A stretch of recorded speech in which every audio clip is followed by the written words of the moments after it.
if I didn't do a pirouette properly on stage or I fell out, and it was like, Emily, actually, do you know what? There are people doing heart surgery right now. Yeah, so my first job from graduating was actually modelling for Adidas, which was so random. That came out of nowhere. But this was the moment I actually realised I love doing this. I want to do this forever.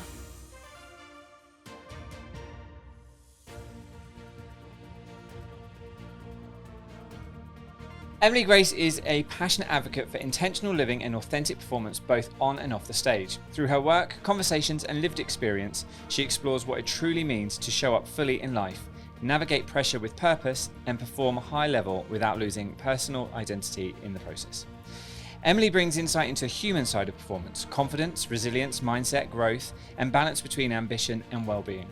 Her approach encourages people to move beyond perfection and towards presence, connection, and meaningful impact. Working professionally in theatre as well as commercials and campaigns, Emily is very much able to put her ethos into practice. In this episode, Emily shares reflections on performing in everyday life, including personal challenges and self-expression, offering honest conversation and what it takes to thrive in a world which constantly asks us to be on. Please welcome to Performing in Life, Emily Grace-Ling. Hello. Hi. How are you? You okay? I'm good, yeah, Get comfortable. Thank you so much. This is so fun. How's everything going? Good. Yeah. Really good, yeah. What were you doing with your day today before you came here? Nothing. What is a typical day, actually? Okay, well, now that I've just finished a contract, I now have time. And time is something that I lacked for a while. So being able to do laundry in the daytime and hang it up at the same time, like when the washing machine's beeping and hanging that up. Not waiting until you get home to quickly get it out. And then having to put it on a spin. It's been great. So I actually just did some laundry, cooked a lovely breakfast, chilled with my housemate, and then I made my way here. Oh, it's the small things, isn't it? Small things. Things that we take for granted. Exactly. When we're not rushing around, it's just nice to be able to relax back into a simple life, I suppose, isn't it? Yeah. Cool. So you've mentioned that you just finished a contract. I have. So talk us through that, because you've been in a pretty big show, haven't you? Yes. Something that has graced Broadway and the West End for quite some time now. And so, tell us a bit more about that. So I've just finished 2 years at the Lion King. It was a dream show of mine, so it's been an absolute pleasure to actually fulfill a dream that I wanted to do for so long. It's been a journey. I think I've changed a lot through these 2 years, developing as a person, but also as an artist. And it's taught me a lot. And I'm just very grateful that I've had the privilege to be part of the family that Lion King is. And also just make history. Like, we celebrated the 25th anniversary. Wow, that's a cool thing to be part of, yeah. So that was really, really cool. And also, like, bringing together, there was like a special performance of 5 different Rafikis from all over the world, and them singing Circle of Life in all the different languages. Just like, I was just very lucky. And also just showing how performing does bring people together from all over the world. And I think Lion King, being such a renowned show globally, is, you think because of how far the countries are from each other that there's not going to be that connection, but it's a massive family and we do connect with everyone no matter where Lion King is. So it's actually just shown community and also reminded me why I do this as well. So there's so many wonderful characters and wonderful roles, and I think there's just something about going to watch The Lion King which you kind of forget the story for a minute. There's just the atmosphere is incredible. It is the thought that's gone into the costume, into the props, into the puppetry, into everything is absolutely amazing. What was your role within all of that? Okay, so I was in the ensemble and I was on the dancer and singer track. So in the West End, we have dancers and we have singers. Everyone has to sing and everyone has to dance. But obviously the dancers are more dance-based and the singers are more singing-based. But my track, I do both, which was great because I got the best of both worlds. I think sometimes doing contracts, you can sit back and relax, whereas the track that I was on, I was always forced to be out of my comfort zone. And being predominantly a dancer, when I booked the job and found out that I was on the singing dancing track, I didn't actually know what it entailed until I started rehearsals. And the MD was like, so you're going to be on your own harmony line here? And I was like, oh, okay, I've not done this in a while. So I just felt like I grew in that sense. But in Circle of Life, I was a zebra. Oh, lovely. Yeah, so that was like my animal. Yeah. Obviously I was in basically every other scene, and if I wasn't on stage, I was singing off stage with the singers. Yeah. So I got to be everything from wildebeest to a piece of grass to a plant to a lioness. So yeah, it was really, I really got to show off every kind of style in that sense as an artist as well. Yeah.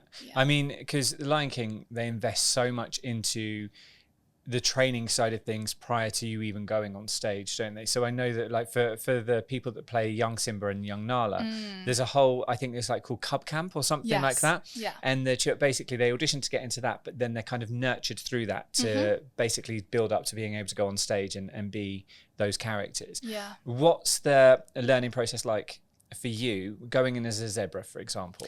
So what do you have to do in terms, because obviously there's part of that is puppetry, isn't it? Yeah. And then it's movement and it's the physical theatre side of things. Yeah. What did that look like? So for example, it's a 6-week rehearsal process throughout the whole thing. But like when we did like hyena work, you wear the puppetry, which is 2 like crutches for the legs, and then you have a harness that goes over your head, a bit like when you go on a roller coaster and you pull something down, that, and it clips around, and then obviously you have the head. So the way that the arms work is you can release your right arm as there's like a gap in the crutch, so you can pair it to the left hand, the left crutch, and then use a right hand to do the mouth. So we did things like with the kids actually, where we lined up all of the ensemble in the hyenas, and then the young Nala and Simba have to walk through us, and we have to scare them. And we have to obviously create a name, create a voice, create sounds, and the way that we would maneuver and move. And then we also did it without all of the props and without the puppets. So then we had to be a person, but still channeling that inner hyena. So it was basically just like a workshop, which really was fun and interesting to explore things and how you would bring that to stage. Because you don't want to just be, you know, doing the same thing every single night. You want to be spicing it up, but also knowing what you are as a character and how you can gel with other people that have made their own characters. And then as for like the zebra work and things, everything was very, we're just going to trot on the spot in rehearsals. We're going to learn how to prance through the feet, the actions that we want you to do, how you could eat, how you're going to do this, what sounds do they make, how do they move. And then when we got to the actual theatre, putting that on and actually realising what we were doing in rehearsal was building us up to that point made so much more sense. And obviously wearing the heavy zebra and learning how to maneuver that. And there's a part where we releve and we go to the floor, and in rehearsals just doing that, and then getting to the stage and doing that with the puppet on and being like, oh, like I need to engage my core more and I need to do this more. So yeah, it was a real journey throughout those 6 weeks. But it was at the correct pace for that. So yeah. It sounds so intricate, like everything, like even from as an audience member, as a spectator, you sit back and you watch and you notice the sort of, you know, the mannerisms of like you being a zebra, for example. Yeah. But like you just saying about what noise do they make, how do they eat and stuff like that, are things that we're sitting there not even thinking about, but it's things that you guys are doing on stage, which is actually creating this most amazing atmosphere as well. Yeah. How does that feel, knowing that? Does it ever feel like really special and exciting? Do you ever do a little peek out into the audience? And especially adults get really mesmerized by it all, but particularly children, like absolutely love it. Yeah. Is there a little moment where you're like, I can see there's so many kids here finding this the coolest thing they've ever been to? Yeah, I think definitely in Circle of Life as well. As a zebra, we come out round the back and then we do a big circle round to the front, do like a passe in the centre, and then we follow ourselves round. And originally in rehearsals, I was passing and looking up to the ceiling. And then it got to stage and I was like, I actually just want to take in the moment, the fact that there's like 2,400 people here watching. It's a huge and theatre. that atmosphere and seeing everyone, because as this is happening, the elephants coming down the aisle, we have the bird ladies, like there's just so much, it's really overwhelming. But being able just to take that in for a moment and see everyone, and no one was sat still, like everyone is mesmerised by different things happening all around them and all the sounds and the animals, like it was a nice moment that I was like, I actually want to do this every night just to take it in. So it was, I don't know, seeing, I think as an audience member watching Lion King for the first time and being like, oh my goodness, this is huge. And then seeing it as a performer on stage, looking at the other people, it was a feeling that I feel like you can't describe unless you actually do it. And it's something that I will never forget the feeling of. Yeah. Yeah. So talk us through some of the other bits and pieces that you've done other than Lion King. So before Lion King, I was on a UK and Ireland tour, and then it transferred to West End of The King and I, great show. which was my first like big break. Obviously, throughout training at Erdang, I was in the COVID years, so it was training on Zoom a lot. So yeah, the industry was very quiet. So booking King and I was like my big first thing. And to even do a UK tour for the first time was an experience. And also just meeting so many people of the same background as me, you know, being in an ethnic minority group and all sharing the same love for what we do was like a giant family. And I think also, depending on what show you go to, it's going to be family orientated. But I think also working with King and I people and being able to relate to so many things, small things like, we're going to use chopsticks for dinner because that's what we all do. Do you know what I mean? Like simple things like that I was like, this is so nice. And we're all still in touch. And it was the best year and a half, just over a year. Was it a year and a half? A year and a few months of my life in that sense, just finding community within my background of being half Chinese. And everyone from different walks of life. So yeah, that was a really great first show to step into the industry and having that sense of security as well, and knowing that we're all in this together and there's not very many Asians in the industry. So to be in a nearly full Asian show was like, wow, this is great. That's really cool. Yeah. And actually to have that sense of community within the Western world as well, do you know what I mean? And to have that's fantastic. Yeah. So, and then in addition to theatre, you've done some other bits and pieces as well, haven't you? Yeah, so my first job from graduating was actually modelling for Adidas, which was so random. That came out of nowhere. It was in COVID time. I had just graduated, I think, and my agent was like, can you film the self-tape? And I was like, okay. And it was like, we want a video of you jogging, a video of you sprinting, normal relaxed running. We want a video of you doing some yoga. We want a HIIT workout. We want swimming videos. And I was like, this is a lot. This is a lot, but it's COVID and I have all the time, so why would I not do it? Yeah. So I'm like, Dad, we're going to the park and we're going to film this running video. And he was like, right. So I was like, let me just start running. And he's just like, action. And I'm like running in the, like, I don't run. So I was just running, minding my business. Dogs are in the background. Filmed that, did the yoga video, which was fine, easy, just did my own thing.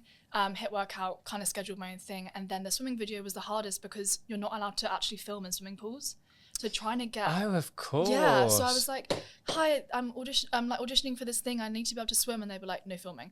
So I was going around all different pools, basically around this area, and was like, right, what am I going to do? And then I went to a Lido, and I was dragging my friend with me. And got to the Lido, and I was like, hi, guys.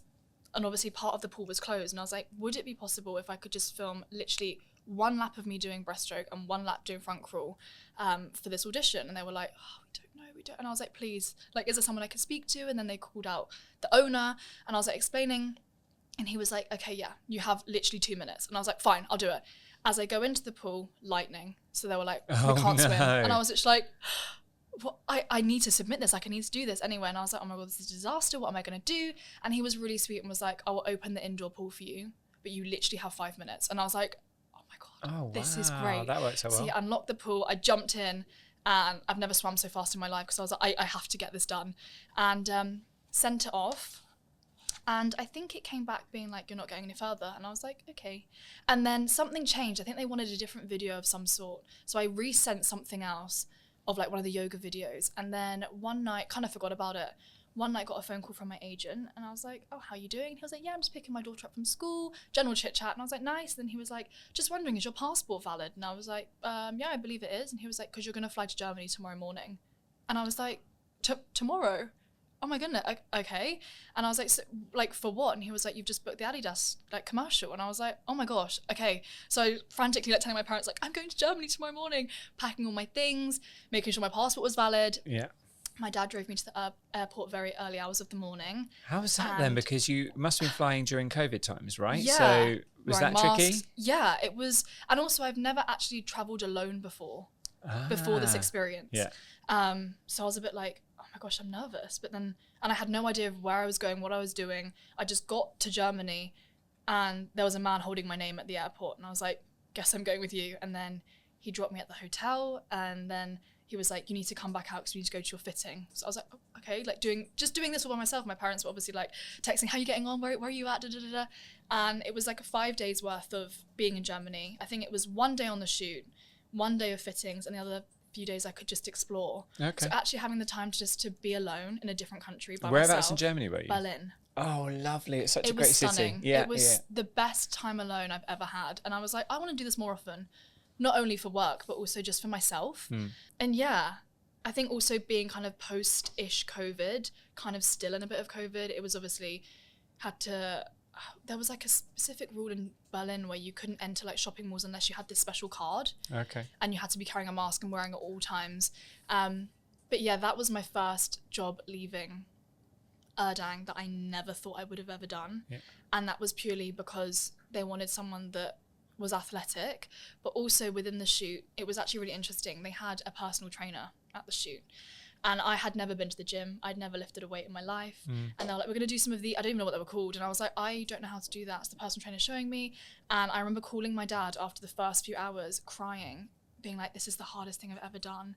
They're working me so hard. I don't know if I can do it. Like, it's so overwhelming. There's thousands of people around me. Everyone's like, every time they've stopped shooting, everyone's touching me. Like, I just felt so overwhelmed and being like, this is so different to anything that I've ever experienced. And then we did the second part of the shoot, which is more of like a yoga style. And then afterwards they were like, would you like to dance? And I was like, I would love to. That's all I wanted to do. Like, yeah, let's put some music on. And then they just shot me dancing. And then that was kind of the wrap of the whole day. So it was just really interesting how this industry can take you in all different routes and paths, and how you have to be open just to give it a go. And I think the most rewarding thing was coming away from that shoot and being like, maybe I'll see myself. Like, I don't know. They don't know when it was going to be released. And then months and months down the line, I get a phone call on Instagram from a boy in the year above me at Erdang. And I didn't know whether he meant to call me because he weren't close like that. So I answered like, hello?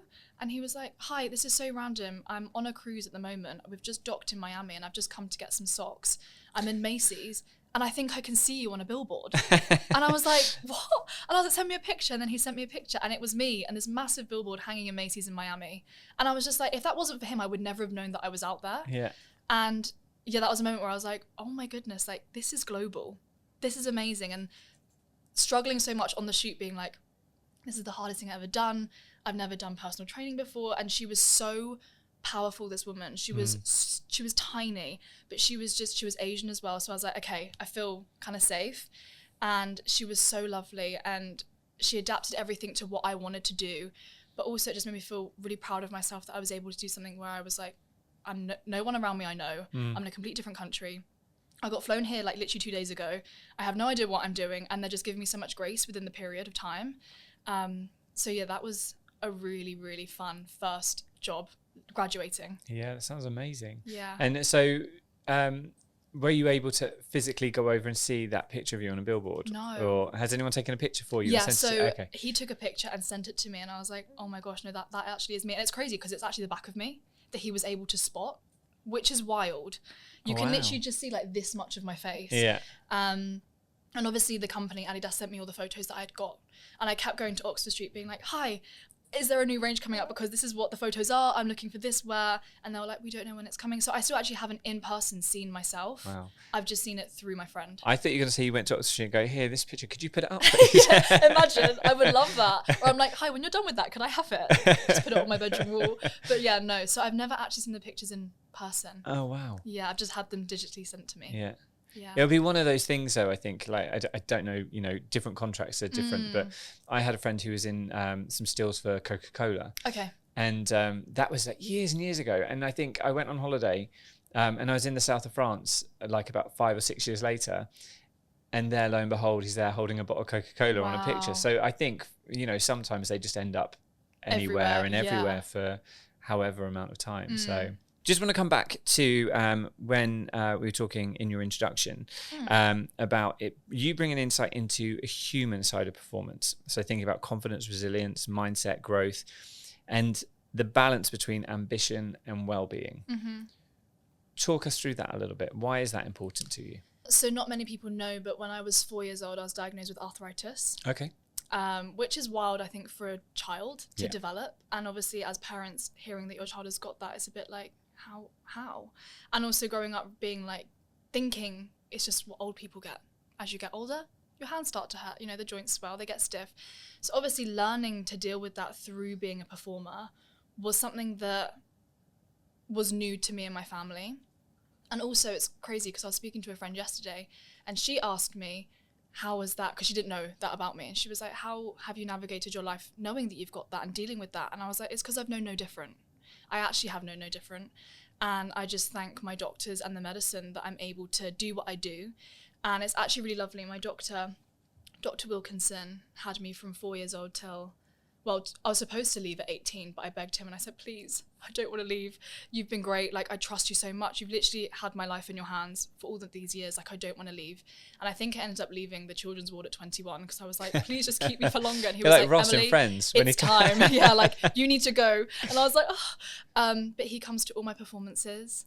And it was actually crazy. When I was on tour with King and I remember sorting out my medication because I'm on injections that I take every 2 weeks to control my arthritis. And I was sorting them out, and then I was talking to some friends on the tour, and they were like, it's crazy that you deal with this, like, who was your doctor? And I was talking, and then I was like, do you know what, I need to find Dr. Wilkinson, because at this time, it was 2 years after I'd left him, and I was like, he once said to me, like, when I make it to the West End, he would love to watch. So I emailed so many doctors, Googled him, where did he study, all of these things, sent about 60 emails off to different people, and some woman replied being like, I work with him, and she put us in contact. And that's when I was like, Dr. Wilkinson, it's Emily here, I hope you're well. I've made it, I'm coming to the West End, I would love for you and your family to come, because obviously our family's actually got kind of close through all the appointments and things, and spending so much time in hospital as well. And then he came to watch King and I, and brought his whole family, and it was just so nice. So making sure that your well-being is also well, not only mentally but physically, for me is a big thing, considering that I have to balance this alongside. And I think I've really grown to know my body very well. I know when things aren't feeling right, when I'm like doing this, if I don't do this exercise, this is going to have repercussions for me later down the line. Like, just being in control of myself and knowing and trusting, having trust within yourself. But it's never stopped me. It's never changed me. If anything, it's inspired me more to keep going, and knowing and going to the hospital as a child and seeing these kids that have, you know, crutches or they're in wheelchairs, because it's really taken over their whole body, and being able to even just play in the park as a child and be like, these kids can't do that. Yeah. They can't run around and play it when they want, you know. And then going into ballet as I got older, and the teacher saying, right, it's time to wear point shoes, and my mum being like, is this a good idea with her? Because it was in my knees and my ankles. Is this a good idea? And Dr. Wilkinson saying, Emily can do it. If she thinks she can do it, she can do it, and we will support her to get her to where she needs to be. And obviously having doubt as parents, being like, we don't want to aggravate this anymore. We want the best, but also we know that Emily wants to do this as a career. What is the best route? You need to make sure you finish school so you have a backup. And my parents were always very supportive in letting me do what I wanted to do. And also, when there were challenges of when I had a flare up, it not being a constant, like, you need to change career path. Yeah. It was like, this is just a period of time and you're going to get past that and we're going to go back to where we were, you know? So I think navigating that for the first time for me, but also for my parents with their first child being me and this happening, was obviously a shock. But I think support and trust and having confidence within yourself. Yeah. Until it gets to a point where it's like, actually, do you know what? I need to look after myself and this can wait. Yeah. Do you find, does that mean that you can't necessarily, I suppose what I'm saying, do you have to hold back on certain things? So in the same, do you have to be really mindful about what you eat and what you drink and things like that? Do you find that impacts your arthritis? Or can you just generally, you mentioned you have injections, have the injections, and that seems to keep everything at bay as long as you're keeping on top of it? Yeah, I haven't really changed my lifestyle at all. When I was growing up, my mum looked into a lot of like herbal remedies and things that we can do more natural based. And it was things like, don't have tomatoes. But my mum was like, I don't think that's really going to change anything. And nothing statistically proved that it was actually going to get rid. And they said, like, I might grow out of it when I reached the age of 12. And then I didn't, you know? So it just got to the point where it's like, I have to rely on the medicine. But also, I think keeping moving as a dancer actually has helped my arthritis too. Yeah. I think sometimes when I finish a contract or I'm on holiday, I start to stiffen up and I'm like, it's because I'm also having a break. Yeah. So I need to relax and let my body heal. But also I think keeping supple and moving is probably the best thing for me. I know that might not work for everybody that suffers with it, but yeah, it definitely, movement is key, which Dr. Wilkinson also agreed with. But no, I haven't actually had to change anything that I do personally. I would say that I was no different from anyone else apart from the fact that I've been on medicine most of my life. Yeah. That was really the only difference. Yeah, but I suppose from that young, you don't know any different, really. No. It's just one of those things, isn't it? Yeah. And if you don't mind me asking, how old are you now? 26. 26. Yeah. And so how do you feel in the industry, being a young woman, and basically navigating that and what that looks like? And another thing that it is, you know, we spoke earlier about, you know, thriving in a world that constantly asks us to be on all the time. And that is a huge thing. It's, you know, we spoke about it in a previous episode where you as a performer are your own product, and you have got to basically walk into a room and you have got to sell your product. And you've got to do it all the time. You've got to do it on social media. You've got to do it in self-tapes. You've got to, do you know what I mean? You have to come across in that way. How does that feel for you? Do you ever have a moment where you're like, I need to step back from this pressure, this doesn't feel good? Or do you have ways of navigating? I feel like I pride myself in stepping into the space of authentically being myself. Yeah. I can't put on a front in that sense. Like I think that would be exhausting. And I think I've learned, maybe growing up in that time, I was like, I have to be a certain way, but actually growing up into my 20s now, realizing people just like you for you. You just need to be yourself, and you will find your way, and you'll navigate, and you'll fit that box, and you'll find your people. And I think that, especially through these 2 years at Lion King, have really taught me that authentically being yourself gets you further than trying to be something that you're not. So it's something that I have navigated and actually found ease in. And I think also surrounding yourself with the people that also bring the best out of you, so you never have to feel pressured into doing anything you don't want to do, or conversation you don't want to have, or anything like that. So I think, yeah, it's been a great, and I think also in this industry is, you know, especially when you see famous people or well-known people and they're coming out and paparazzi everywhere and they've got their sunglasses on, it's like, oh, I've got to get to the car. Obviously that is probably super overwhelming, and you have to come into a point of like, let me be present in this moment, put on the front, and then as soon as the camera's off, I can turn away and I can do whatever I want to do. But I think in performing, especially live performance and stage, you can be yourself. As much as you're playing a character and things like that, you got the job because you showed who you were through that. And my friend actually said a really lovely saying to me when I was in for an audition a while back, and he says, you have nothing to prove, just something to share. And that is something that always stuck with me, because it's like, why? I'm not actually proving myself at all. That's a lovely phrase. Yeah. And I literally messaged him just before and was like, what was, I need to make sure I'm saying it right, because it's always stuck with me since then. And it's true. You're proving nothing. You are enough as you are. And it really is, do you fit that box that they're looking for? And maybe that day you don't, and that's okay. So that's something that I always keep in the back of my mind in any sort of circumstance, whether it's auditions or whether it's just general life things, is you have nothing to prove, just something to share. Yeah. That's it's so true to its word, but also takes away the pressure. Yeah. It's just a really nice thing that then sits with you and you're like, actually, the pressure's gone now.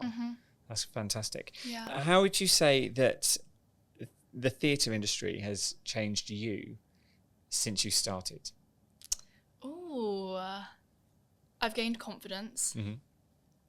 I know who I am as a person and as an artist. I know my strengths and where my weaknesses are.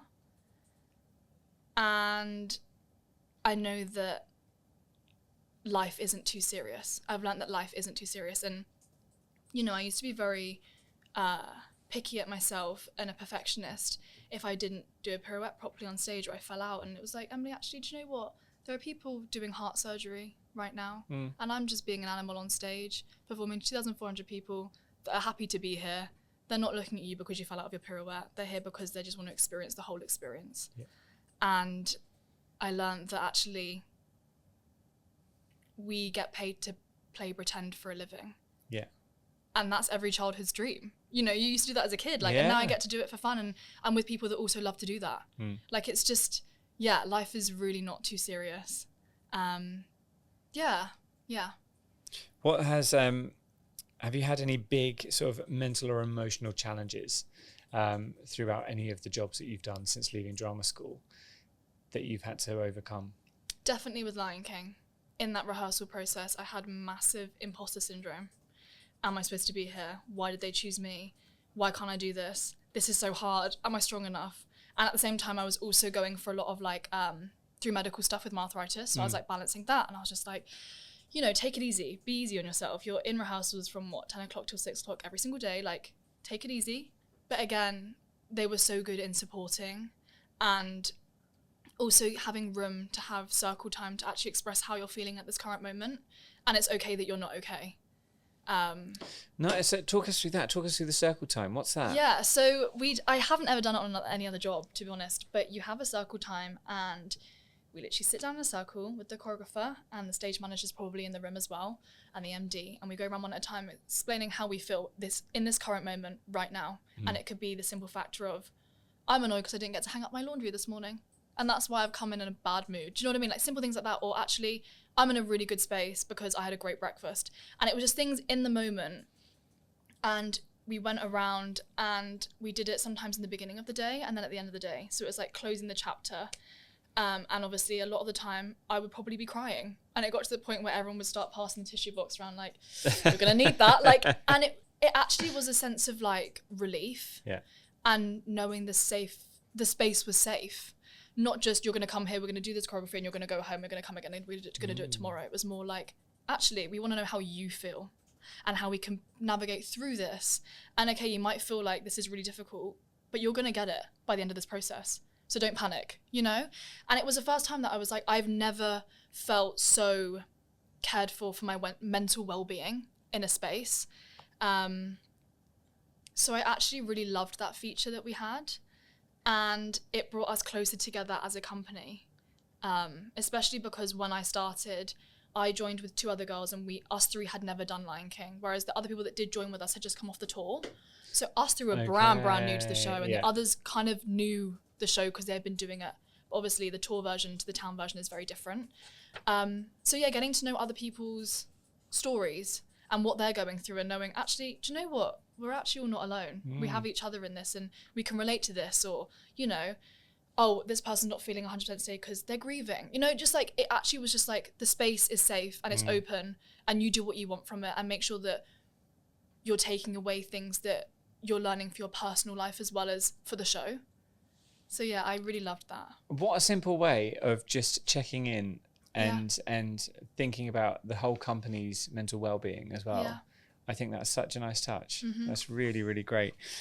So what we're going to do is we're going to go to our prop basket. Okay. So what we do in this podcast is every guest, we ask them to bring a prop with them. Yeah. Something that it could be a memory, it could be something they use every day, but it's just something that's important to you and that you can tell us a bit of a story about. Okay.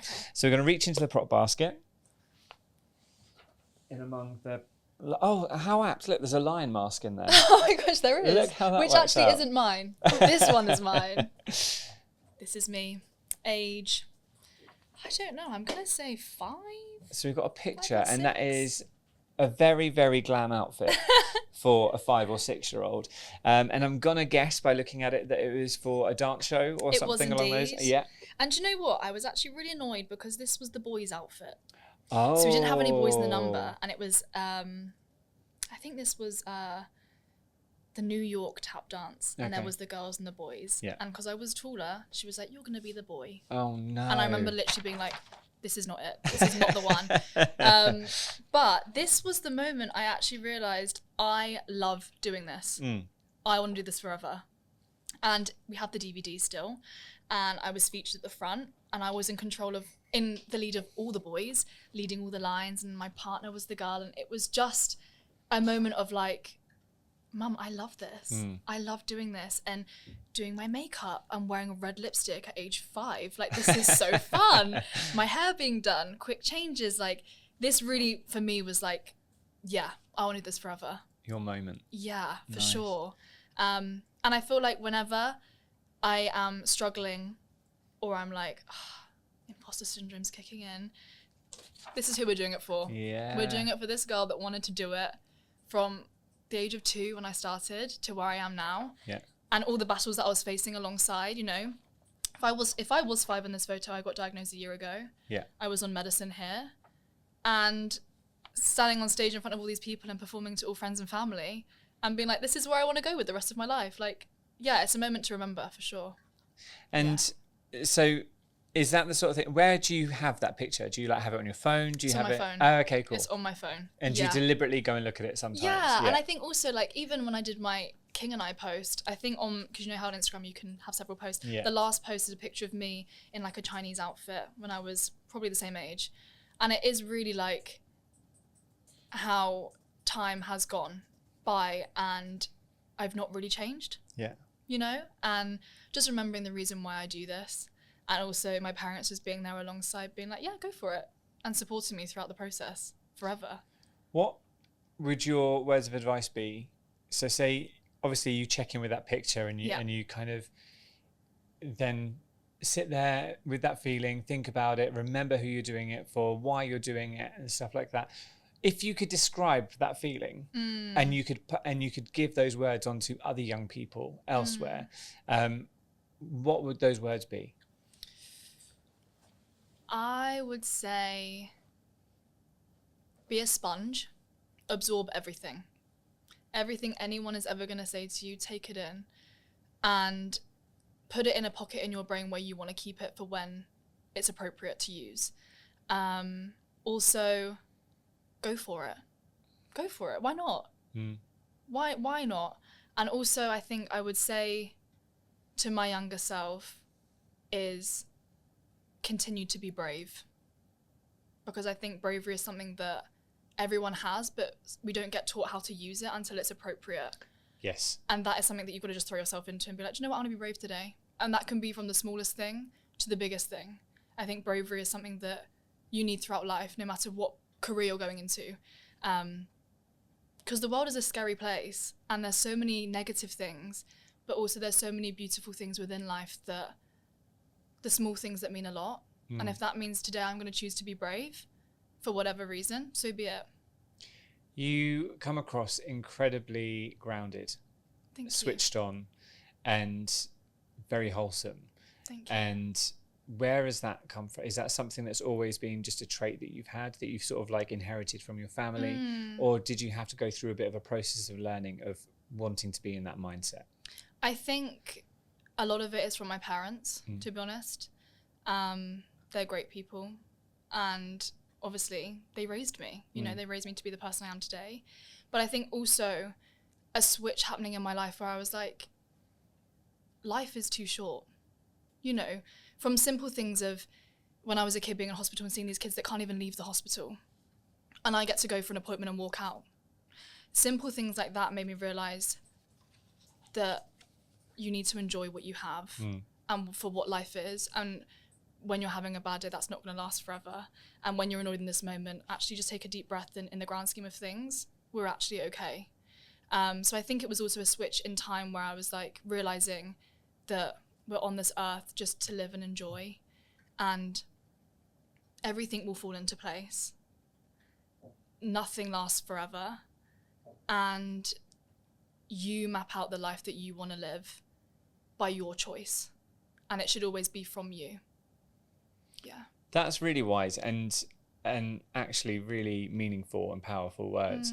And I just wish that a lot more people would take that approach. And I think that's also a part of me, is like, there are so many people that are not like that. So if I can be that person that just gives a glimpse of that to make someone else also feel seen and heard, and also inspire them to also realize that, you know, being happy is a choice and feeling what you want to feel in the moment is also okay, but it doesn't have to be doom and gloom all the time. And you can choose what you want to listen to and what you want to feed yourself with, and the people you surround yourself with. That's a choice. So yeah. It is. It's all down to personal choice. Yeah, absolutely. I think we forget that sometimes. For sure. I think we get so wrapped up in the day-to-day. 100%. Or, you know, comparison. Yeah. You know, this, especially in the industry that you're in. Yeah. It is a case of, oh, but so-and-so got that. I was up for that. I didn't get it. What's the difference? Why did they get it and I didn't get it, you know? Yeah. And it's about, I think, disconnecting that emotional side of it and just looking at it from a very straightforward and sensible mindset. What still excites you about performing to this day? What is it that, with everything that you've done, gives you that excitement and that buzz? I think before going up for Act 1, being able to hear the audience, Yes. that is always just like, they're sat there not realising what they're about to watch. Yeah. And like knowing the hard work that's gone in from the whole company and for yourself personally, and that's all about to pay off, and people are about to be transformed for the 2.5 hours and walk away being blown away. And that's just purely hard work, but also talent that's just taken us here to this present moment. So I think hearing everyone before Act 1, and also just sharing what we love to do. Because I don't think many people do this because they hate it. We all do this because we love it. Yeah. And knowing that we're able to, also how lucky we are that we get to do what we love. There are so many people that don't like doing their job. Wake up and they're like, here we go again, off to work. And don't get me wrong, we have days like that. Everyone has days like that, no matter how much you love something. But I can say that I do what I love every single day. That's so lucky. Do you know, that's a really good thing that you said that I get to. And I saw an interview with, do you know Patsy Palmer? No. She is Bianca in EastEnders. Oh, yes, I do. Yeah. Yes. And I saw something, and it was really out of the blue, but it really, really stuck with me, that when she was saying she replaces the word have or has with the word get. Okay. So when she's like, instead of going, I have to take the kids to school, she's like, I get to take the kids to school. Yeah. I have to be at home with my young child. I get to be at home with my young child. And it was just by doing that simple word replacement that she then had this mindset of, I just need to appreciate how lucky I am. Yeah. I need to keep telling myself all of the things that I do get to have. Not I have to pay the bills. I get to pay the bills. Yeah. Because I have a job and I have a family to look after. Yeah. So it's just, isn't it funny, isn't it, how you can just switch out a word or just, change your mindset slightly and everything changes. Yeah. But it's powerful. it is powerful. And I think also words are powerful. Yeah. Right? So I had a friend who I met on tour, and she's always like, words are spells. It's called spelling for a reason. The word spell is in spelling. So what you're saying has an impact on your life. And I'm being like, that's crazy, but at the same time, that is so true. So whatever you feed yourself with, and even like things of like what you're listening to, you're feeding yourself with things, right? So you need to make sure that, I believe in listening to the right things and the way that you say things to people. Just the simple thing, like she said, of changing has and have to get or got, like it makes such a difference. Yeah. It really does. Yeah, it does. So if you were to change your mindset and think forward to, let's say, positivity, and what's the word that I'm thinking of? When you envisage getting something. Yeah. Manifesting, that's it. I knew it was an M word.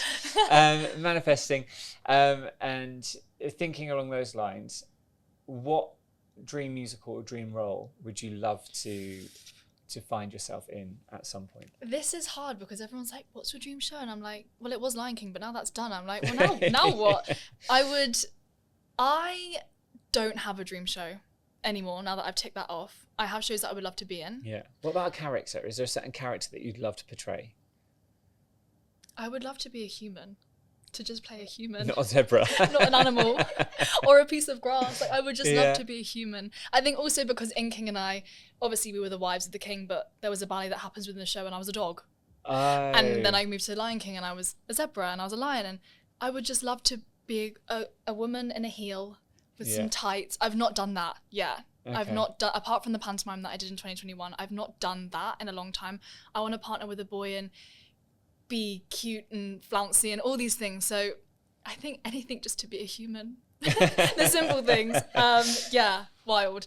But yeah, I don't have, I'm grateful for anything that comes my way, and I think whatever is next is meant for me. So whatever that may be. And if that is playing another animal, maybe I need to change my career path and just study animal studies or something. Yeah, because, maybe. Yeah. Or maybe there's just something, you adopt it so well that it's just like, hey, she's our animal girl.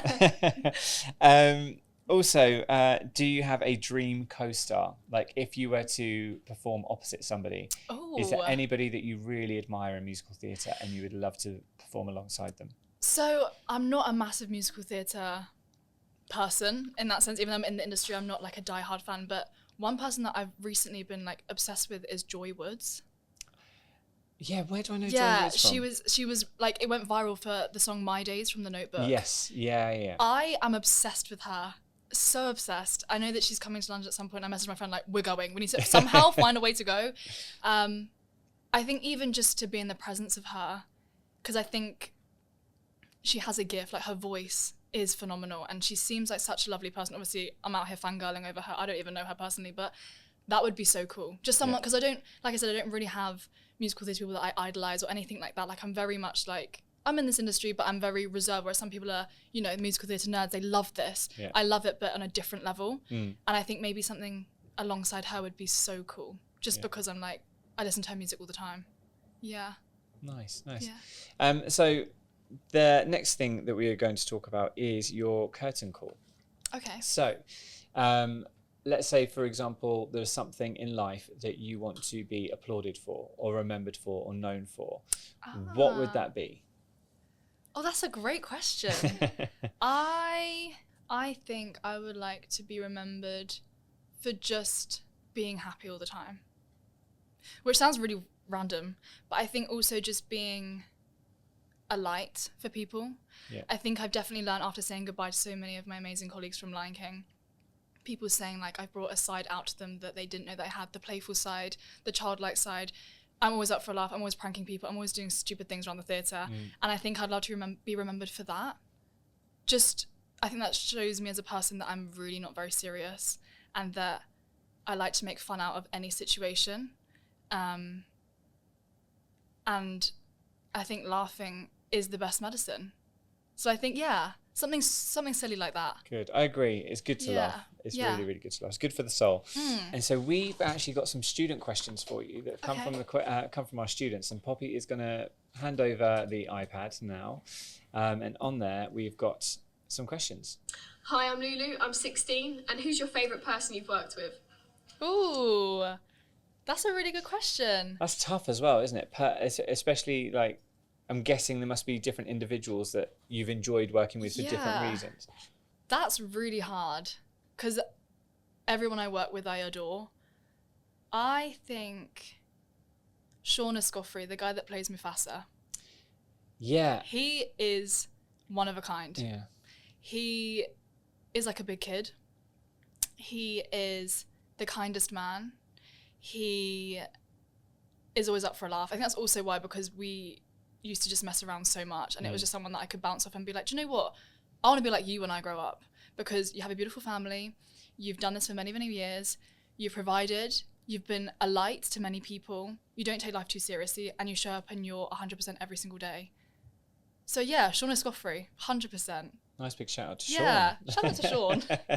Very good. Hello, I'm Bella and I'm 16. What's your dream role? I don't want to say to play a human again, but it really is. I really just want to be a human. I think, do you know what? A show that I would love to, hopefully at some point in my career, be in is a Moulin Rouge. Oh, okay. And what is it that attracts you to that? I think I was alongside auditioning for that when I was auditioning for Lion King. Okay. And I was very close. And I was very close to both of them at the same time. And then Lion King worked out. So I think it's like I have unfinished business. Like I want to just tick that off, because if I'm getting that close, it's possible. It's just waiting for the right time to fit. So yeah, for sure, Moulin Rouge. That's really cool. Saying it here first, let's manifest that. Yeah, exactly, there you go. And then that's heels and fishnets. Exactly. And a skirt. And a person. Yeah, and maybe a guy thrown in as well. There you go. That would be great, yeah. You got everything you ever wanted. Thank you very much. Thank you. I've got one more question for you. Yes. So if you were to have an encore from your life or your career that you would love to relive again, a moment that you'd love to relive again, either because you just loved it and how that felt and you want to relive that moment, or you'd like to change it and do it differently this time around. Ooh. What would that be? I can answer both. Yeah, go for Something I would like to relive and do again would be drama school outside of COVID. Just to see what it would be like. Yeah. Because dancing in my kitchen every day on Zoom was an interesting experience, but I don't think I'd be where I am today if I didn't have that experience. Yeah. I would love to see if my career was any different, if COVID didn't exist. And then something I would love to relive and revisit in that sense, or a feeling I would like to relive, would be when my agent told me I booked Lion King. because that was something. Yeah, what was that like? Where were you? Do you remember where you were when you got in the call? tech of King and I. We just moved to town. We're at the Dominion Theatre, teching. And I got a phone call that morning because I was in for other things as well. And he was like, just calling you to let you know you're not going any longer in this process, and this process is not happening. Lion King also said no, because I was on hold for a long time. And I was like, okay. And I was like, I have 6 weeks left of King and I. Let's get in for chorus line. I would like to be seen for burlesque. Like, I want to be seen for this, this, this, and this. He was like, okay, cool. And obviously I was disappointed because I was like, right, that's several things that have come back with no's. But I was like, wasn't meant to be. Let's just go to work. I'm going to tech. I'm making my West End debut in a few weeks. I can't really complain. So I'm at work and we're teching, and it's long. Tech is obviously a very long process. And I had a few missed calls and a few missed FaceTimes from my agent. And I was like, we've never FaceTime. Why are we FaceTiming? So I called him and he was like, hi, can you hear me? And I was like, no, because obviously theatre signal was just awful. So I kind of left because I had time, went up the stairs, and he was like, can you hear me? And I was like, I can now. Can you hear me? And he was like, yeah. I'm just calling you. And I was like, no, I know. And he was like, no, FaceTiming you. And I was like, oh. So I answered and I'm like, hello. And he screen recorded it. So I have that forever. So I can rewatch really that cool. whenever I want. Yeah. And he was like, I'm just calling you to let you know Disney's just rang and asked if you'd like to be in The Lion King as a zebra. And I literally remember my housemate now was at the bottom of the stairs. Yeah. And my friend who was playing Lady Tiang, she was right there.